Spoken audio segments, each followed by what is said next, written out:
Ya saudara, kita masih di Sapa Bali Pagi Ruang Psikologi saudara, dan kita di sini masih bersama dengan Kak Bintang, seorang psikolog klinis. Kita akan masih membahas soal topik kita hari ini, bagaimana untuk berani berkata tidak, atau dengan kata lain berkomunikasi dan juga berperilaku asertif. Wah Kak Bintang, nih nggak terasa kita udah di segmen 4 nih Kak. Sudah 3 segmen terlewati, kita dari tadi ngomongin soal nggak enakan ya, soal bilang tidak dan sebagainya.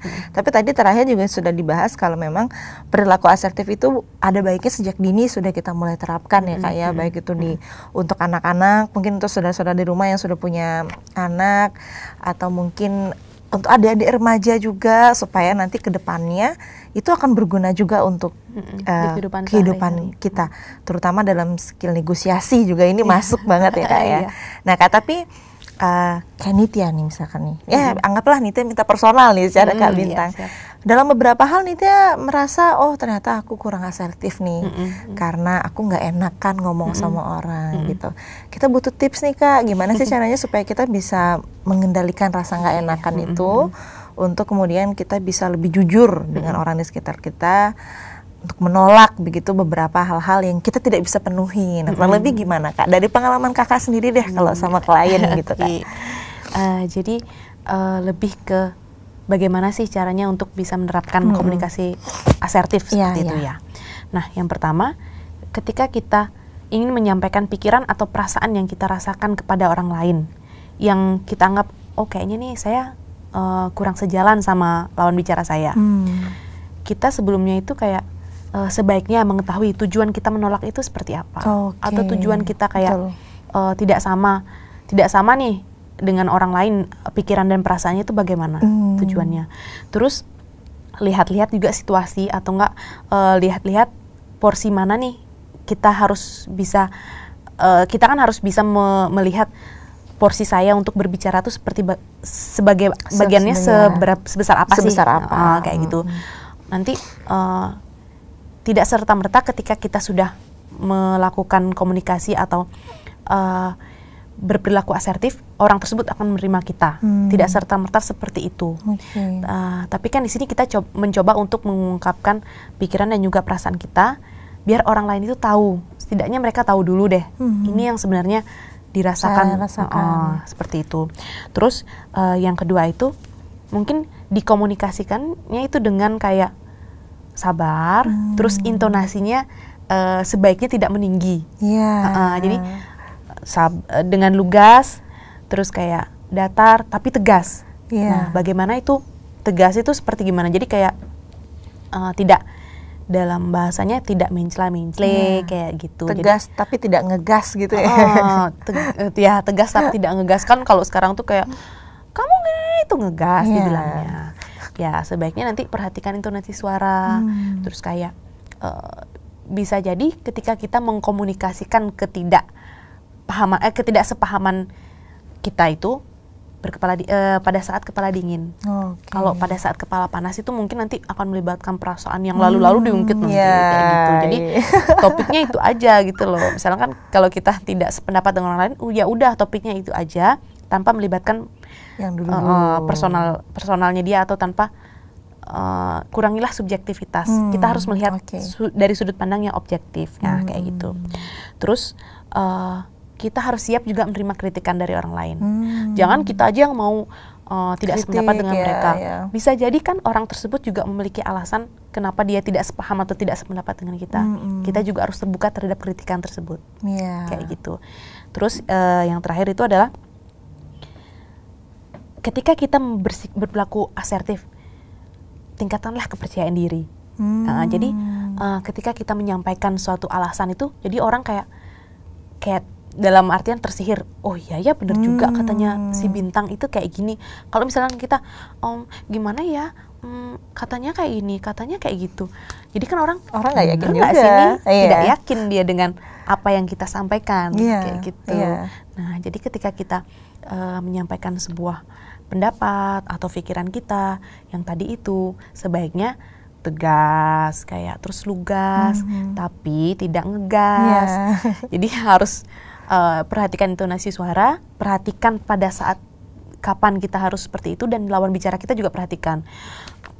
Nanti kalau misalkan, oke, orangnya sebaya nih, misalkan saya sama Nitya sebaya, tapi kan kita juga perlu untuk memikirkan bahwa oh dia posisinya di sini sebagai apa nih. Kita perlu, jangan atasan nanti kita gimana nih gini nih, tidak, maaf Bu sebelumnya, atau enggak maaf Pak sebelumnya seperti ini kayak gitu. Jadi dengan tetap memperhatikan sopan santun, kaidah kita untuk berbicara dengan lawan bicara, bagaimana tetap kita menerapkan etika-etika yang baik kayak gitu. Intinya itu ya. Jadi yang kita rasakan juga sampai ke lawan bicara, tapi kita juga tidak mengurangi hak mereka begitu ya. Tapi memang benar ya Kak ya, kalau misalkan untuk mengungkapkan apa yang kita rasakan, untuk jujur dengan diri kita sendiri itu termasuk sulit ya Kak ya. Sulit. Tapi harus dimulai dari sekarang. Sebaiknya dimulai dari sekarang, karena itu juga nanti untuk kita ke depannya. Karena yang bisa menolong diri kita ya kita sendiri kayak gitu. Jadi kalau misalkan Nitya nih misalkan menjadi orang, atau enggak si Bintang lagi nih, si Bintang lagi itu menjadi orang yang oh ya sakit sendiri nih Bintang. Siapa yang tahu Bintang itu sakit kecuali dirinya Bintang sendiri. Nah, si Bintang nih harus tahu kayak tadi, belajar menghargai diri sendiri, belajar untuk mengetahui emosi-emosi yang dirasakan diri sendiri. Jadi sebaiknya si Bintang itu mulai belajar untuk bisa berlaku atau bersikap asertif kayak gitu. Seperti itu. Jadi kita memang harus mulai dari sekarang ya.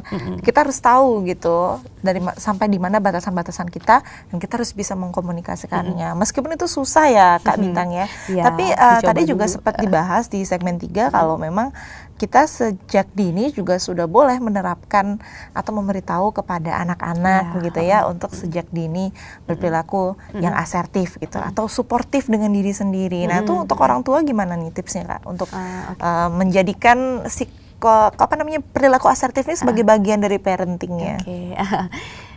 Kalau tadi itu mungkin untuk orang dewasa ya, orang yang general semuanya. Kalau ini untuk anak-anak mungkin bahasanya yang lebih berbeda sedikit. Kalau anak-anak itu tipenya dia harus ada anak-anak yang bisa dikasih kayak kamu harus gini. Tetapi sebaiknya diberikan contoh. Jadi jangan tidak hanya orang tua yang bisa memberikan nasihat-nasihat, tapi orang tua juga memberikan contoh. Nah, misalkan pada saat anak lagi melihat kita ngobrol atau apa, ya udah anak tahu bahwa ketika dalam obrolan tersebut si orang tua mengatakan tidak, pasti kan anak nanya, "Mah, kenapa?" Atau enggak, "Ibu, kenapa tadi Ibu bilang tidak ya sama orangnya ini?" "Oh, karena ini loh Nak, karena ini loh Nak," gitu. Jadi sejak dini juga anak itu bisa diajarkan bahwa emosi yang dirasakan itu seperti ini. Atau enggak, nanti kalau misalkan kamu boleh kok untuk menolak segala sesuatu yang kamu tidak sukai, atau kamu boleh untuk mengungkapkan pikiran apa yang kamu rasakan, apa yang kamu pikirkan kayak gitu. Tapi juga diajarkan, karena gini loh Nak, tapi tetap diajarkan bahwa kamu harus menghormati orang tua, hormat pada orang yang lebih tua kayak gitu. Tapi tetap juga diajarkan gimana kamu boleh nolak tapi tetap hormat dengan orang tua kayak gitu. Jadi lebih ke cara penyampaiannya gitu ya, kalau anak-anak diberikan contoh. Diberikan contoh langsung. Dan juga nih yang paling sulit adalah ketika kita menolak ajakan teman sendiri. Ini nih Kak. Jadi kalau teman sendiri gimana? Apakah memang sama kita harus mengungkapkan dulu, atau seperti apa Kak kalau misalkan di kehidupan sehari-hari? Kehidupan sehari, apalagi sahabat ya. Apalagi sahabat itu betul banget itu. Agak susah. Maksudnya agak susah dan sulit karena itu udah sahabat banget gitu loh. Masa kita tidak tolong, atau masa kita tidak bantu. Tapi balik lagi ke konteks keadaan kita pada saat si sahabat itu minta tolong, memungkinkan nggak kita untuk bantu dia? Balik lagi, kalau misalkan saya bantu, nanti konsekuensinya kayak gimana? Pokoknya ketika kita menerapkan perilaku asertif, kita harus sudah mampu, atau sebaiknya kita itu sudah bisa menerima konsekuensinya, entah itu konsekuensi yang positif atau konsekuensi yang negatif. Bisa jadi misalkan pada saat si sahabat itu minta tolong, sama kita dalam keadaan tidak bisa untuk membantu. Satu konsekuensinya balik lagi tuh ke sahabat, apakah sahabat itu berpikiran subjektif atau objektif. Kalau objektif, dia mungkin bisa memahami Si sahabatku ini nggak bisa bantu karena ini. Kalau yang subjektif, baperan bisa jadi, atau enggak dia lebih melibatkan perasaannya. Aduh, kenapa ya? Aku ada salah apa ya? Kok dia tidak bantu lah, seperti itu. Ya. Dan yang harus kita kesampingkan itu rasa bersalah, yang begitu itu juga kita sudah harus mulai kesampingkan lah ya Kak ya, karena ya itu adalah berkaitan dengan diri kita sendiri dan juga kepentingan hak. Ternyata banyak sekali yang bisa kita pelajari ya Kak ya. Dan terakhir mungkin Kak diinfokan juga ke teman-teman kalau misalkan HIMSI begitu ya juga mengadakan konseling yang gratis gitu Kak. Mungkin nanti Kakak juga bisa langsung di sana.